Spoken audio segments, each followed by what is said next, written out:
Hello everyone. केमिनिमिनेसन्स या chemistry study चॅनलमध्ये आपल्या सर्वांचं स्वागत आहे. या व्हिडिओमध्ये आपण युनिट नंबर 14 बायोमॉलिक्युल्समधला टॉपिक कार्बोहायड्रेट्स स्टडी करणार आहोत. यामध्ये आपण कार्बोहायड्रेट्सचं इंट्रोडक्शन, त्याची डेफिनेशन, त्याचं क्लासिफिकेशन आणि IUPAC नॉमेनक्लेचर बघणार आहोत.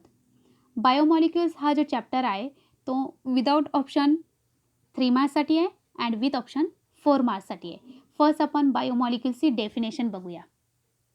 बायोमॉलिक्युल्स हा जर वर्ड आपण ऑब्झर्व केला तर तो दोन वर्डपासून बनलेला आहे. एक आहे बायो आणि दुसरा आहे मॉलिक्यूल. मॉलिक्यूलसाठी अनदर वर्ड आपण काय यूज करू शकतो, that is the chemical compound. आणि बायो ही टर्म कुणासाठी यूज केली जाते, it is use for living organism. यावरून आपण बायोमॉलिक्युल्सची सिम्पल डेफिनेशन तयार करू शकतो. A biomolecule is a chemical compound found in living organism. Living ऑर्गॅनिझममध्ये फाउंड होणारे जे वेगवेगळे केमिकल कंपाऊंड्स आहे त्यांना बायोमॉलिक्यूल म्हटलं जातं. लिव्हिंग ऑर्गॅनिझममध्ये खूप सारे वेगवेगळ्या ॲक्टिव्हिटीज चालतात. त्या ॲक्टिव्हिटीजला कंट्रोल करण्यासाठी किंवा त्यांना गव्हर्न करण्यासाठी वेगवेगळे कॉम्प्लेक्स ऑर्गॅनिक मटेरियल्स यूज होतात. ते जे कॉम्प्लेक्स ऑर्गॅनिक मटेरियल्स आहे त्यांनाच बायोमॉलिक्यूल म्हटलं जातं. यावरून बायोमॉलिक्यूल्सची आणखीन एक डेफिनेशन आहे, complex organic compounds which govern the common activities of the living organisms are called biomolecules. Living system are made up of various biomolecules like carbohydrates, protein, nucleic acid, lipid, etc. जे living system आहे ते वेगवेगळ्या बायोमॉलिक्युल्सने बनलेली आहे. इथं काही examples दिलेले आहे बायोमॉलिक्युल्सचे. कार्बोहायड्रेट्स आहे, प्रोटीन्स आहे, न्यूक्लिक ॲसिड आहे, लिपिड आहे, फॅट आहे. हे बायोमॉलिक्युल्सचे एक्झाम्पल्स आहे. तर या एक्झाम्पल्सपैकी आपण काही प्रिन्सिपल बायोमॉलिक्युल्सचा स्टडी करणार आहोत. ते प्रिन्सिपल बायोमॉलिक्युल्स कोणकोणते आहे, carbohydrates, proteins and nucleic acid. तर फर्स्ट आपण स्टडी करणार आहोत कार्बोहायड्रेट्सचा. Then let's see carbohydrate. आता कार्बोहायड्रेट काय आहे हे समजण्यासाठी आधी आपण त्याची डेफिनेशन बघूया. Carbohydrates are polyhydroxy aldehyde or ketones or compounds which give rise to such unit on hydrolysis. Carbohydrates हे काय असतात, ते पॉलीहायड्रॉक्सी अल्डिहाइड किंवा कीटोन असतात जे त्यांचा हायड्रॉलिसिस केल्यानंतर, हायड्रॉलिसिस म्हणजे ॲडिशन ऑफ वॉटर ॲड केल्यानंतर त्यांच्यासारखे युनिट्स तयार करतात. तर फॉर्म्युलामध्ये जर आपण ऑब्झर्व केलं तर फॉर्म्युलामध्ये आपल्याला काय काय मिळणार आहे, आयदर अल्डिहाइड फॉर्म्युला किंवा कीटोनचा फॉर्म्युला आणि त्याचबरोबर हायड्रॉक्सिल ग्रुप असणार आहे कार्बोहायड्रेट्सच्या फॉर्म्युल्यामध्ये. आणि कार्बोहायड्रेट्सला जेव्हा हायड्रॉलिसिस केलं जातं म्हणजे त्यामध्ये वॉटर ॲड केलं जातं तर त्यानंतर ते त्यांच्यासारखे आणखीन पॉलीहायड्रॉक्सी अल्डिहाइड किंवा कीटोन सिंथेसाइज करतात. आणि यावरूनच त्याची डेफिनेशन अशी केली गेली आहे, that is carbohydrates are polyhydroxy aldehydes or ketones or compounds which give rise to such unit on hydrolysis. Some carbohydrates like glucose, fructose are sweet in taste. काही कार्बोहायड्रेट त्यांची टेस्ट स्वीट असते. For example glucose आहे, fructose आहे, म्हणून त्यांना काय बोललं जातं, शुगर म्हटलं जातं. अगर शुगर म्हटलं तर मग आपली कॉमन शुगर आली. मग कॉमन शुगर म्हणजे कोणतं आहे, तर the most commonly use sugar in our home is sucrose. आपल्या घरात जी शुगर यूज केली जाते दॅट इज दी सुक्रोज आणि it is obtain from sugar cane or sugar beet. Sugar बीटला बीटरूट असंही म्हटलं जातं. मिल्कमध्ये जी शुगर फाइंड होते that is called lactose. And ग्रेप्समध्ये जी शुगर असते किंवा ग्रेप्सची जी स्वीटनेस आहे that is because of the large number of glucose. जास्त ग्लुकोज प्रेझेंट असतं त्यामुळे ग्रेप्सला स्वीटनेस येतं. आता कार्बोहायड्रेट्स याचा अनदर एक नेम आहे दॅट इज दी सॅखराइड्स. मग हा सॅखराइड्स नेम तो कुठून आला होता, तर ग्रीकमध्ये शुगरसाठी सॅखरोन वर्ड यूज केलं जातं आणि त्या सॅखरोनवरून कार्बोहायड्रेट्सला सॅखराइड्सही म्हटलं जातं. मग जर कार्बोहायड्रेट्सला सॅकराइड्स म्हटलं जात होतं तर कार्बोहायड्रेट्स हा नेम कुठून आला, तर त्याच्यासाठी त्याचा मॉलिक्युलर फॉर्म्युला आपल्याला ऑब्झर्व करावा लागेल. तर खूप सारे कार्बोहायड्रेट जे आहे तर त्यांचा मॉलिक्युलर फॉर्म्युला जो आहे तो असा आहे, that is express in the form of CxH2OY. मग हा जर मॉलिक्युलर फॉर्म्युला आपण ऑब्झर्व केला तर this molecular formula show that carbohydrates are hydrates of carbon. ते काय, कार्बनचे हायड्रेट्स आहे. कारण इथं तुम्ही कार्बन दिसते आपल्याला, इथं वॉटर मॉलिक्यूल आहे. वॉटर जेव्हा एखाद्या मॉलिक्यूलला किंवा कंपाऊंडला किंवा एखाद्या ॲटमला अटॅच असेल तर त्याला हायड्रेटेड फॉर्म म्हटलं जातं. तर हा फॉर्म्युला आपल्याला काय शो करतंय का कार्बन हा हायड्रेटेड फॉर्ममध्ये, दॅट इज हायड्रेटेड और हायड्रेट्स ऑफ कार्बन आहे. या हायड्रेट्स ऑफ कार्बनवरूनच त्याचा नेम काय पडला आहे, कार्बोहायड्रेट. तर कार्बोहायड्रेट वर्ड यूज होईल किंवा सॅकराइड्स वर्ड यूज होईल. तर दोन्हीही एकाच मॉलिक्यूलसाठी यूज केले जातं, हे लक्षात ठेवा. समटाईम तुम्हाला असं क्वेश्चन येईल, डिफाईन कार्बोहायड्रेट किंवा क्लासिफाय कार्बोहायड्रेट किंवा डिफाईन सॅकराइड किंवा क्लासिफाय सॅकराइड्स. तर दोन्हीही सिमिलर आहे. आता याचे काही एक्झाम्पल बघूया आपण. हायड्रेट्स ऑफ कार्बन हे जे आहे फॉर्म्युला आला आहे तो कुणाचा आहे किंवा कसा आहे. तर फॉर एक्झाम्पल ग्लुकोजचा मॉलिक्युलर फॉर्म्युला आहे C6H12O6 आणि हायड्रेटेड फॉर्ममध्ये जर आपण लिहिलात इट इज C6H2O6.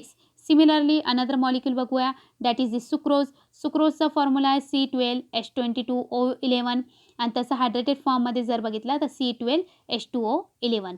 सिमिलरली आणखीन एक मॉलिक्यूल बघूया, स्टार्चमध्ये large number of hydroxy group present आहे. त्याचा फॉर्म्युला काय आहे C6H10O5N आणि त्याचं हायड्रेटेड फॉर्ममध्ये जर लिहिलं तर C6H2O5N. तर या असे काही कार्बोहायड्रेट्स आहे ज्यांचा फॉर्म्युला CXH2Y या टर्ममध्ये एक्सप्रेस केलं जातं आणि यावरून हा जो फॉर्म्युला आहे त्यावरून आपल्या लक्षात येतं की कार्बोहायड्रेट्स हे काय आहे किंवा सॅकराइड्स हे काय आहे, हायड्रेट्स ऑफ कार्बन आहे आणि त्यामुळेच त्याचा नेम काय पडला आहे, कार्बोहायड्रेट्स. होप तुम्हाला समजलं आहे की त्याचा नेम सॅकराइड्स कुठून आला होता आणि कार्बोहायड्रेट हे कशावरून ठरवलं गेलं असेल. नेक्स्ट आपण बघणार आहोत क्लासिफिकेशन ऑफ कार्बोहायड्रेट्स. कार्बोहायड्रेट्सला 3 ब्रॉड कॅटेगरीमध्ये किंवा ग्रुपमध्ये क्लासिफाय केलं गेलं आहे on the behaviour of hydrolysis. ते हायड्रॉलिसिस केल्यानंतर कसं बिहेव करतात त्यावरून त्यांना 3 कॅटेगरीमध्ये क्लासिफाय केलं गेलं आहे. फर्स्ट आहे मोनोसॅकराइड्स, सेकंड आहे ऑलिगोसॅकराइड्स अँड थर्ड आहे पॉलिसॅकराइड्स. तर आपण वन बाय वन प्रत्येक बघणार आहोत. तर लेट्स स्टार्ट. कार्बोहायड्रेट्स याला सॅकराइड्सही म्हटलं जातं. They are classified into 3 broad category or group. First one is monosaccharide, second one is oligosaccharide and third one is a polysaccharide. आता मोनोसॅकराइड्स हे काय असतात, तर मोनो हा वर्ड एकसाठी यूज होतो. Saccharides is nothing but the carbohydrate. म्हणजे हे असे कार्बोहायड्रेट्स आहे ज्यांचा हायड्रॉलिसिस केल्यानंतर ते त्यांच्यापेक्षा स्मॉलर युनिट तयार करत नाही. म्हणजे carbohydrates or a saccharides which do not hydrolyze into smaller units of polyhydroxy aldehyde or ketone. For example glucose, fructose and ribose. आणखीनही बरेच काही आहे बट हे 3 एक्झाम्पल इथं दिलेले आहे. यांचं जर आपण हायड्रॉलिसिस केलं तर पुन्हा त्यांच्यापासून आपल्याला पॉलीहायड्रॉक्झीअल्डिहाइड किंवा कीटोन मिळत नाही. तर असं समजून घ्या की मोनोसॅकराइड जे आहे ते सगळ्यात स्मॉलर युनिट्स आहे सॅकराइड्सचे किंवा कार्बोहायड्रेट्सचे. सेकंड जो ग्रुप आहे तो आहे ऑलिगोसॅकराइड्स. ऑलिगोसॅकराइड्सचं जेव्हा हायड्रॉलिसिस केलं जातं ते इट इल्ड 2 to 10 मोनोसॅकराइड युनिट्स. म्हणजे ते 2 किंवा 10 पर्यंत मोनोसॅकराइड्स युनिट्स प्रोड्यूस करतात. त्यावरून त्यांना ऑलिगोसॅकराइड्स असं म्हटलं जातं. Oligosaccharides are further classified into 3 groups, disaccharides, trisaccharides and tetrasaccharide. ही किती मॉलिक्यूल्स ते सिंथेसाइज करतात किंवा किती मॉलिक्यूल इल्ड करतात सॅकराइड्सचे किंवा मोनोसॅकराइड्सचे यावरून त्यांना या 3 ग्रुपमध्ये क्लासिफाय केलं गेलं आहे. त्यापैकी डायसॅकराइड म्हणजे त्या डाय वर्डवरूनच आपल्या लक्षात येते की यामध्ये हायड्रॉलिसिस केल्यानंतर किती मोनोसॅकराइड तयार होत असेल, तर ऑब्वियसली डाय वर्ड आहे म्हणजे 2 मोनोसॅकराइड युनिट तयार होत असतील. तर saccharides that yield 2 monosaccharides unit on hydrolysis are called disaccharides. किंवा त्याला आणखीन असंही डिफाईन करा तुम्ही, carbohydrates which yield 2 monosaccharide unit on hydrolysis are called disaccharide. याचे एक्झाम्पल्स आहे सुक्रोज अँड लॅक्टोज. सुक्रोजचं जेव्हा हायड्रॉलिसिस केलं जातं, हायड्रॉलिसिस म्हणजे प्लस H2O वॉटर ॲड केलं जातं तर ते 2 युनिट तयार करतात मोनोसॅकराइड्सचे. एक आहे ग्लुकोजचा आणि दुसरा आहे फ्रुक्टोजचा. सिमिलरली लॅक्टोजला जेव्हा हायड्रॉलिसिस केलं जातं तेव्हा तो 2 ग्लुकोजचे, एक ग्लुकोज आणि एक गॅलॅक्टोजचा मॉलिक्यूल सिंथेसाइज करतात. तर यावरून त्यांना डायसॅकराइड्स असं म्हटलं जातं. सेकंड आहे ट्रायसॅकराइड. ट्राय हा वर्ड 3 साठी यूज केलं जातं. That means it yield 3 monosaccharide units on hydrolysis. Hydrolysis केल्यानंतर हे 3 मोनोसॅकराइड युनिट सिंथेसाइज करतात किंवा इल्ड करतात. याचं एक्झाम्पल आहे रॅफिनोज. रॅफिनोजला हायड्रॉलिसिस केल्यानंतर ग्लुकोज, फ्रुक्टोज अँड गॅलॅक्टोज हे मोनोसॅकराइड्स तयार होतात. थर्ड वन आहे टेट्रासॅकराइड. टेट्रा हा वर्ड 4 साठी यूज होतो. That means it yield 4 monosaccharide units on hydrolysis. याचं एक्झाम्पल आहे stachyose which on hydrolysis yield glucose, fructose and 2 molecules of galactose. तर हे ऑलिगोसॅकराइड्सचे एक्झाम्पल्स आहे. आता थर्ड जी ब्रॉड कॅटेगरी आहे ती आहे पॉलिसॅकराइड. पॉली हा वर्ड मॅनीसाठी यूज होतो, एकापेक्षा जास्त किंवा लार्ज नंबरसाठी यूज होतो. तर याची जर डेफिनेशन करायची असेल तर काय येईल, saccharides or carbohydrates which yield a large number of monosaccharides units on hydrolysis. Hydrolysis केल्यानंतर ते large number of monosaccharide units तयार करतात, म्हणून त्यांना पॉलिसॅकराइड्स म्हटलं जातं. याचं एक्झाम्पल आहे starch, cellulose, glycogen, gums etcetera. तर this is the classification of carbohydrate or saccharide. Basically broadly 3 classes आहे, याचे 3 ग्रुप्स आहे, monosaccharides, oligosaccharides and polysaccharide. Oligosaccharide further classify केलं गेलं आहे 3 ग्रुपमध्ये, डायसॅकराइड, ट्रायसॅकराइड अँड टेट्रासॅकराइड. आणि सगळं क्लासिफिकेशन कशावरती डिपेंड आहे का ते हायड्रॉलिसिस केल्यानंतर कसं बिहेव करतात, किती मोनोसॅकराइड युनिट तयार करतात, त्यावरून त्यांना क्लासिफाय केलं गेलेलं आहे. नेक्स्ट आपण बघूया, that is nomenclature of monosaccharide. मोनोसॅकराइडचा nomenclature. According to IUPAC system of nomenclature, general name of monosaccharide is glycogen. Glycogen हा त्याचा जनरल नेम आहे. मोनोसॅकराइड म्हणजे काय, saccharides do not hydrolyze into smaller unit of polyhydroxy aldehyde or ketone. म्हणजे असे carbohydrate ज्यांना hydrolysis केल्यानंतर पुन्हा स्मॉलर युनिट ऑफ कार्बोहायड्रेट्स ते तयार करत नाही, त्यांना मोनोसॅकराइड्स म्हटलं जातं. आणि त्यांचा जो जनरल नेम आहे तो काय आहे, ग्लायकोज. आता या ग्लायकोजवरूनच पुढचे जे त्यांचे फंक्शनल ग्रुप प्रेझेंट असतील त्यामध्ये त्यांचे नेम वेगवेगळे आहे. Monosaccharide with 1 aldehydic group is called aldose. म्हणजे ज्यांचा मोनोसॅकराइड ज्यांच्यामध्ये फक्त एक अल्डिहाइडिक ग्रुप प्रेझेंट असतो त्याला अल्डोज म्हटलं जातं. And monosaccharide 1 ketonic carbonyl group is called ketone. जर तो कार्बोनिल ग्रुप हा कीटोनिक असेल, म्हणजे कीटोन हा कार्बोनिल ग्रुप जर प्रेझेंट असेल मोनोसॅकराइडमध्ये तर त्याला कीटोज म्हटलं जातं. आता हे अल्डोज जेव्हा अल्डिहाइडिक ग्रुप प्रेझेंट असेल तेव्हा, आणि कीटोज जेव्हा कीटोनिक ग्रुप प्रेझेंट असेल तेव्हा. पण हे दोन्ही नेम मॉडिफायही होतात. These names are further modified in accordance with the total number of carbon atoms in the monosaccharides. मोनोसॅकराइड्समध्ये किती कार्बन ॲटम्स प्रेझेंट आहे त्यावरून हे अल्डोज आणि कीटोन्स हे दोन्ही नेम काय होतात, मॉडिफाय होतात. फॉर एक्झाम्पल बघूया, ग्लुकोज. ग्लुकोजचा मॉलिक्युलर फॉर्म्युला आहे C6H12O6.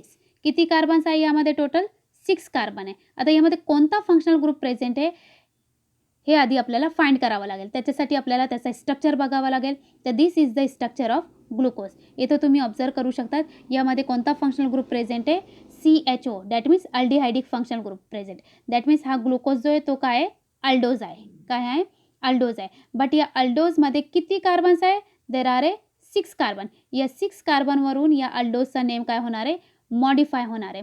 6 यासाठी काय वर्ड यूज केलं जातं IUPACमध्ये, हेक्स हा वर्ड यूज केलं जातं. तर अल्डोज विथ 6 कार्बन, हेन्स याचं नेम काय येणार आहे, अल्डोहेक्झोज. काय येणार आहे, अल्डोहेक्झोज. वन मोर एक्झाम्पल बघूया, दॅट इज द फ्रुक्टोज. फ्रुक्टोजचा मॉलिक्युलर फॉर्म्युला सेम आहे C6H12O6, बट फ्रुक्टोजमध्ये जो फंक्शनल ग्रुप आहे तो आहे कीटोनिक. म्हणजे हा कसला एक्झाम्पल आहे, कीटोजचा. तर मग कीटोज विथ 6 कार्बन ॲटम, मग त्याचा नेम काय येईल, कीटोहेक्झोज. तर फ्रुक्टोजचा IUPAC नेम काय आहे, कीटोहेक्झोज. ग्लुकोजचा IUPAC नेम काय आहे, अल्डोहेक्झोज. हे नेहमी लक्षात ठेवायचे, कारण समटाईम IUPAC नेम जनरल नेमपेक्षा IUPAC नेमनेही आपल्याला क्वेश्चन विचारले जातात. नेक्स्ट याच्यावरती डिपेंड असलेला आपण प्रॉब्लेम बघूया. Give IUPAC names to the following monosaccharides. काही मोनोसॅकराइड्स दिलेले आहे आपल्याला आणि त्यांचा IUPAC नेम फाइंड करायचा. तर IUPAC नेम फाइंड करण्यासाठी फर्स्ट ऑफ ऑल त्यामध्ये असणारा फंक्शनल ग्रुप फाइंड करायचा. त्यानंतर नंबर ऑफ कार्बन्स काय करायचे, काउंट करायचे. इथं फंक्शनल ग्रुप आहे अल्डिहाइडिक, म्हणजे हा कसला एक्झाम्पल आहे, अल्डोजचा आहे. टोटल नंबर ऑफ कार्बन किती यामध्ये, 1, 2 अँड 3. 3 कार्बन आहे. 3 साठी काय वर्ड यूज होतो, ट्राय. तर देअरफॉर याचा नेम काय येणार आहे, अल्डो ट्रायोज. सेकंड एक्झाम्पल, त्यामध्येही अल्डिहाइडिक फंक्शनल ग्रुप आहे, म्हणजे हाही अल्डोजचा एक्झाम्पल आहे. टोटल नंबर ऑफ कार्बन किती आहे, 1. इथं 3 कार्बन्स आहे म्हणजे 4 आणि दिस वन इज 5. 5 साठी काय वर्ड यूज होतो, पेंट वर्ड यूज होतो, म्हणजे याचा नेम काय असणार आहे, अल्डो पेंटोस. नेक्स्ट जो आहे त्यामधला जो फंक्शनल ग्रुप आहे तो आहे कीटोनिक फंक्शनल ग्रुप, CO म्हणजे ketone. Total number of carbon किती आहे, 1, 2. इथं 4 आहे म्हणजे टोटल झाले 6 आणि हा एक 7. 7साठी काय वर्ड यूज होतो? हेप्ट वर्ड यूज होतो. सो याचं नेम काय येईल? कीटो हेप्टोस. तर या वेमध्ये तुम्ही जे मॉलिक्युल्स आहे, मोनोसॅक्राइड्स आहे, त्यांचे नेम काय करू शकता? डिराईव्ह करू शकता. वन मोर एक्झाम्पल बघूया. Select the most correct choice. एक एक्झाम्पल दिलं आहे CH2OH, CO, CHOH4, CH2OH is an example of aldohexose, aldoheptose, ketotetrose, ketoheptose. मग फर्स्ट थिंग काय? यामध्ये असणारा फंक्शनल ग्रुप फाइंड करणं. तर फंक्शनल ग्रुप कोणता आहे यामध्ये? CO, म्हणजे हा कीटो आहे. तर मग हे जे 2 आहे ते रूल्ड आउट झाले, पहिले 2. राहिले हे 2. त्याच्यासाठी आपण नंबर ऑफ कार्बन कॅल्क्युलेट करणार आहोत. 1, 2, हे 4 आहे म्हणजे टोटल 6 आणि दिस वन इज 7. टोटल किती कार्बन्स आहे? 7. इथं काय दिलं आहे? टेट्रोस. टेट्रा हा वर्ड 4साठी यूज होतो. इथं दिलं हेप्टो. हेप्टो हा वर्ड 7साठी यूज होतो. म्हणजे हा जो डी जो ऑप्शन आहे आपला तो काय आहे? राईट ऑप्शन आहे. इन दिस वे तुम्हाला मल्टिपल चॉईस येईल किंवा मॉलिक्यूल दिलं जाईल, त्यांचा IUPAC नेम फाइंड करण्यासाठी विचारलं जाईल किंवा डिफाईन अँड क्लासिफाय म्हणून विचारलं जाईल. तर या वेमध्ये तुम्ही या सगळ्यांची प्रिपरेशन करायची आहे. होप तुम्हाला हा व्हिडिओ समजला आहे.